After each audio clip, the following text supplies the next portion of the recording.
بسم اللہ الرحمن الرحیم۔ السلام علیکم دوستو، آج کے دور میں سائنس اتنی ترقی کر چکی ہے کہ انسان چاند تک جا پہنچا ہے، لیکن ہم لوگ یہ نہیں جانتے کہ جو ایجادات سائنس نے آج کی ہیں یہ ہزاروں سال پہلے قرآن مجید فرقان حمید میں ان کا ذکر کیا جا چکا ہے۔ آج کی یہ سٹوری میں اسی حوالے سے لے کر آپ کی خدمت میں پیش نظر ہوں کہ کشتی کی ایجاد کیسے اور کس نے کی۔ تو پیارے دوستو، سٹوری شروع کرنے سے پہلے آپ سب سے التجا کرتا ہوں کہ ویڈیو کو شروع سے لے کر لاسٹ تک دیکھنا، کیونکہ ہم آپ لوگوں کے لیے ہسٹری کے متعلق ویڈیو اس چینل پر اپلوڈ کرتے رہیں گے۔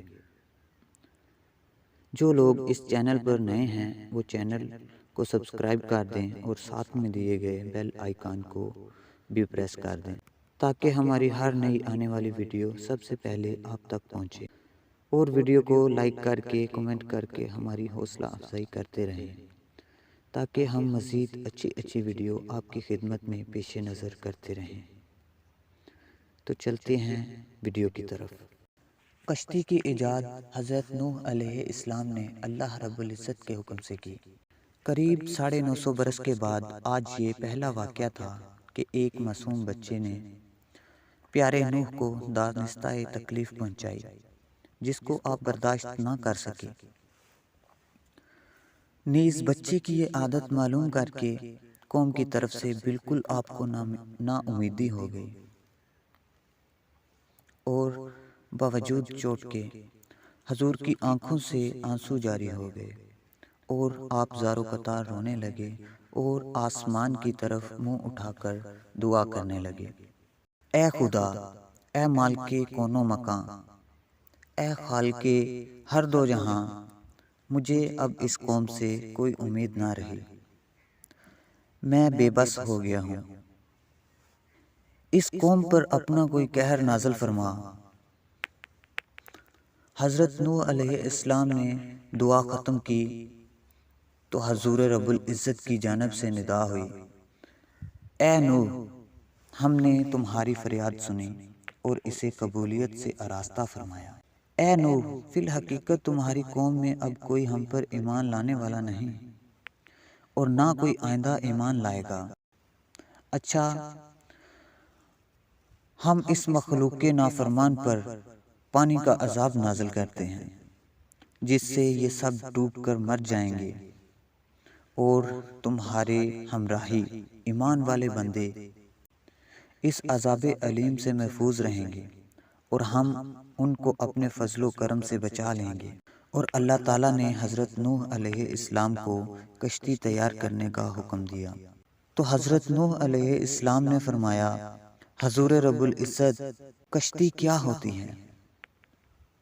خطاب ہوا، اے نوح، وہ لکڑی کا ایک مکان ہوتا ہے جو پانی پر تیرتا پھرتا ہے۔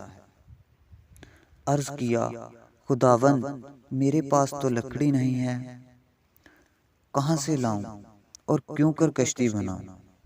کہ اتنے میں حضرت جبرائیل علیہ السلام سال کے کئی درخت لے کر حضرت نوح کے پاس پہنچے، اور حضرت نوح کے ہاتھوں ان کی جڑیں زمین میں دبوا دیں۔ چنانچہ وہ درخت موافق روایت مواہب لدینہ کے 20 سال میں بن کے تیار ہو گئے۔ حضرت نوح کی بددعا نے یہاں تک اثر کیا کہ دعا گو آج 20 سال گزر گئے مگر 20 سال سے کسی عورت کے ہاں ایک بچہ تک پیدا نہیں ہوا، اور نہ آسمان سے بارش ہوئی۔ نیز اس اثناء میں حضرت نوح دعوت اسلامی سے بھی خاموش رہے، جن کے بدلے قوم نے بھی آپ کو تکلیفیں نہیں پہنچائی۔ اس کے بعد ان درختوں کو حکم الہی سے گرایا گیا، اور بموجب تعلیم جبرائیل ان درختوں کے تختے بنائے گئے۔ معارج النبوت میں ایک عجیب و غریب روایت یہ بھی مرقوم ہے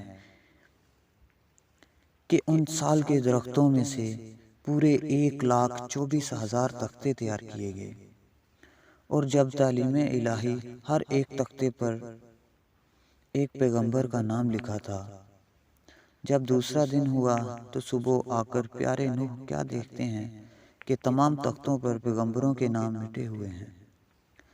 سخت پریشان ہوئے اور پھر دوبارہ اس پر انبیاء کے نام لکھے۔ رات گزرنے کے بعد پھر خود بخود وہ نام مٹ گئے، تو آپ کمال درجہ مضطرب اور بے چین ہوئے کہ خداوند یہ کیا ماجرا ہے۔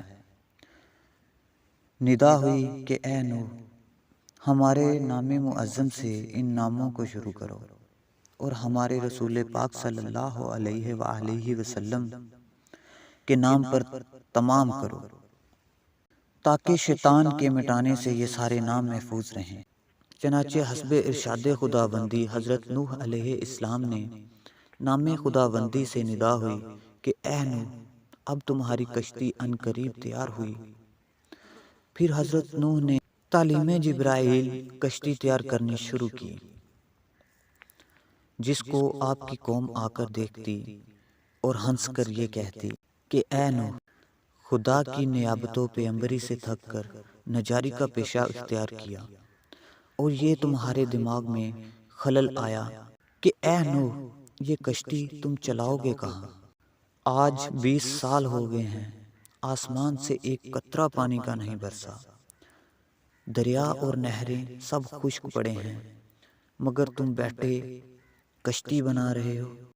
پھر حضرت نوح علیہ السلام کو فرمان خداوندی پہنچا کہ اے نوح، چونکہ ہماری مشیت میں یہ قوم ذائقہ عذاب ہو چکی ہے اور ان کی بربادی کا وقت بالکل قریب آ گیا ہے، لہٰذا کشتی بنانے میں تم جلدی کرو اور ان کی کہی سنی کا کچھ خیال نہ کرو۔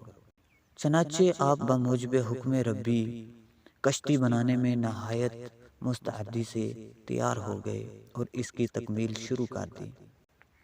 اس کشتی کا طول 607 گز کا تھا اور عرض 300 گز کا تھا اور بلندی 30 گز کی تھی۔ وہ 3 طبقوں پر تقسیم تھی۔ پہلا یعنی اوپر کا طبقہ آدمیوں کے لیے تھا، اور دوسرا یعنی درمیانی طبقہ جانوروں اور پرندوں کے لیے تھا، اور تیسرا یعنی نیچے کا طبقہ درندوں اور چوپائیوں کے لیے تھا۔